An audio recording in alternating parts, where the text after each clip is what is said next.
took me about 4 to 6 weeks, and you feel sick at the start of that meal. You're literally going to be burning more calories sat there doing nothing. Hello everyone, welcome back to our channel. A little solo video today, just me. I've got my coffee and we are going to be talking about how I got abs for the photo shoot that we just did, and also help you if you are looking to get abs for the summer or a holiday coming up this year. We're going to go through everything that you need to do in order to do that. I'm going to break down training, nutrition, and kind of bust a couple of the myths that a lot of people think you need in order to get abs, or just around having abs.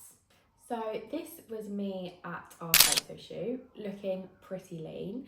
Now I think it's important to say that I don't look this lean all year round. I obviously had the intention of being at a certain point for this photo shoot. So let's start with the truth about abs. You don't just not have abs and then train abs or do 100 crunches a day and then suddenly have abs.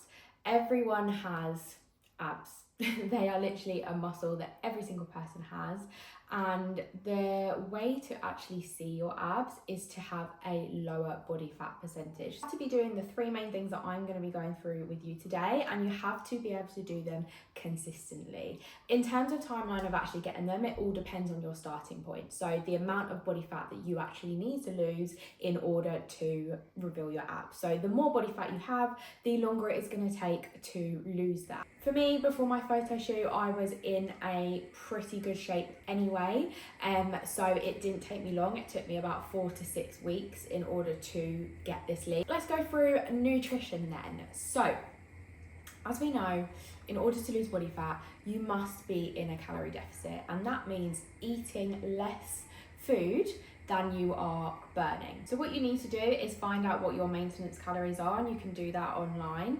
And then you want to subtract about 300 to 500 calories from that, and that is going to be your calorie deficit. For example, I weighed about 56 kg and I put myself into a deficit of about 400 to 500 calories, and I was eating about 1,400 to 1,500 calories per day. But again, that is me based on my weight, my height, my age, and how active I am. In order to have a successful calorie deficit, you obviously need to be having a high protein intake, because we know protein is going to keep us fuller for longer, and it also supports muscle building. You also want to focus more on whole foods rather than processed foods, and also a volume of food. So obviously, because you're going to be eating less than you need, you are going to be hungry. So you want to be building out your plates of things that are low calorie, like vegetables, salads, and that should be about half your plate, and then the rest carbs and protein. This again is going to give you sort of like the visualization that you have more food.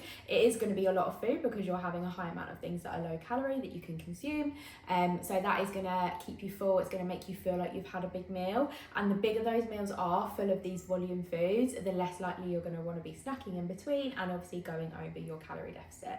So in order to stick to a calorie deficit, you must be tracking your calories.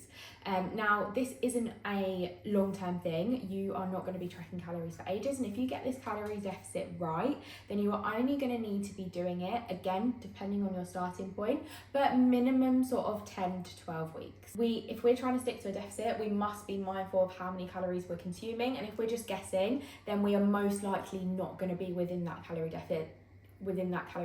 An absolute key point that I would give you when dieting and when in a calorie deficit is just keeping your meals repeatable, simple, and pretty much the same. You obviously don't want to be eating the same thing every day to the point where you get so bored and you feel sick at the start of that meal. We've all been there. We've all overeaten one certain thing. And then you come to eat it and you just don't want to have it. You want to have like repeatable meals that you can kind of have on rotate. This removes all the guesswork. It removes having to always constantly work out your calories. If you just have like 3 or 4 set meals where you know what the calories are, you can just fit them into your day without having to overthink it too much. And I think that is where a lot of people fall out of calorie deficits, is where they're just overthinking it and making it more complicated than it needs to be. For example, when I was dieting for the photo shoot, I will show the meals that I was having. So in the morning, I was having a bowl of porridge oats with dark chocolate and fruit. Then for lunch, I was having a chicken and rice salad. For dinner I was having like minced sweet potato and lots of veg, and then in the evening I was having a protein yogurt bowl with grapes and walnuts. You can see these meals don't look tiny, they don't look bland, they don't look boring. Yes, they're not the most exciting thing, but they are easy, they are quick to make, they are full of protein and they are full of volume, and they kept me full throughout. Okay, so training. As I said before, your abs are a muscle, so they do have to be trained. However, just training your abs isn't the only thing that's going to get you abs. You obviously want to keep doing your normal training sessions, so your normal sessions where you're doing big compound lifts that aren't just isolating your abs, because that is going to burn calories. And you also don't realize how much you're actually using your core and your abdominal muscles in other lifts. Every single movement that you do, you're going to be using your core. In terms of actually training your abs, I'm going to show you the 3 exercises that are my absolute go-to in the gym. So first we have our hanging leg raises. These are really hard at first, but I promise you the more you do them, the easier it will become. You can either do it hanging or you can do it on one of the dip chair machines, and you just want to really focus on slow and controlled movement, bringing your knees up towards your chest and then down again. If you struggle with both knees, you can try one knee at a time. The main thing you want to avoid here is swinging. You want to really brace your core before you even think about doing anything, and again, just slow controlled movements. The second one is cable crunches. Now please make sure that your hair is out the way, because I have gotten my hair stuck in a cable before and it was not fun. Again, you want to think about slow and controlled movement, really bracing your core and squeezing in and then stretching up on the way up. And then we have weighted sit-ups. Now I prefer sit-up rather than just a little crunch, because I feel like your abs are doing more of the movement for longer. And I like to do these really nice and slowly and controlled so that our abs are under tension the whole time. So you want to come up nice and strong and then really slowly down, making sure you're getting that full bend of the spine on the way down. So those are the 3 exercises that I have been doing in order to build my abs. Okay, let's talk about cardio, because I feel like cardio is something that a lot of people reach for if they feel like they need to lose weight or they want to get abs.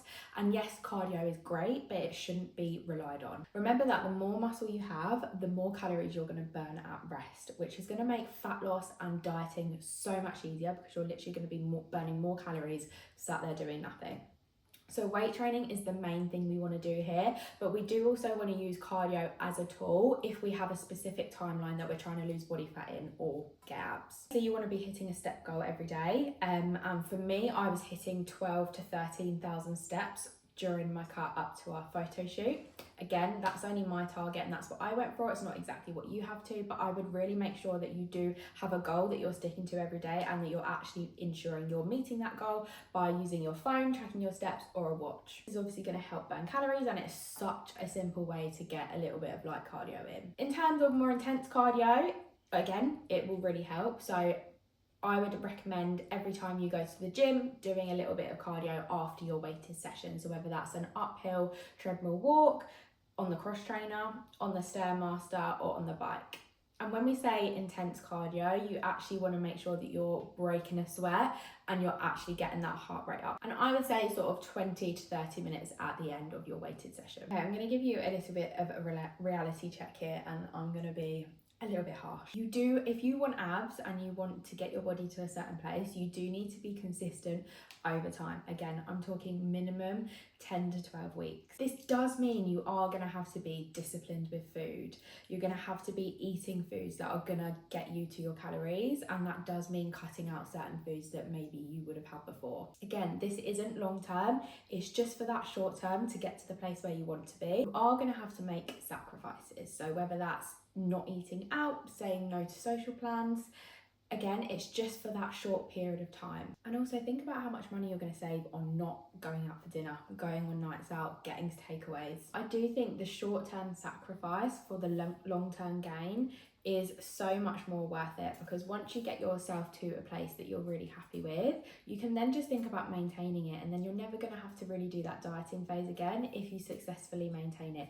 But you have to get there first, and you have to do the things that are uncomfortable and that you don't want to do in order to get there for a short amount of time. My 3 main tips for you would be not doing endless amount of cardios and sit-ups in order to get abs. You must be tracking foods, otherwise you're not going to know that you're in your calorie deficit and you're not going to be losing body fat effectively. And you can't expect fast results. You have to give it time, you have to be consistent, and you have to be patient. So that is my very short and simple video for you in how I got abs and how you can obviously get abs for the summer and for your holidays this year. If you do want further information, we do have a 5 steps to fat loss guide that we will put a link to in the description, and that just goes through our 5 main steps if you are trying to lose body fat. And if you want further help and you want me to coach you to get abs or get in the shape that you've always wanted to be in, you can always head over to our Instagram pages,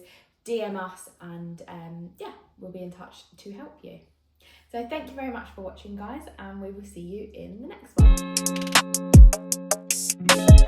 one.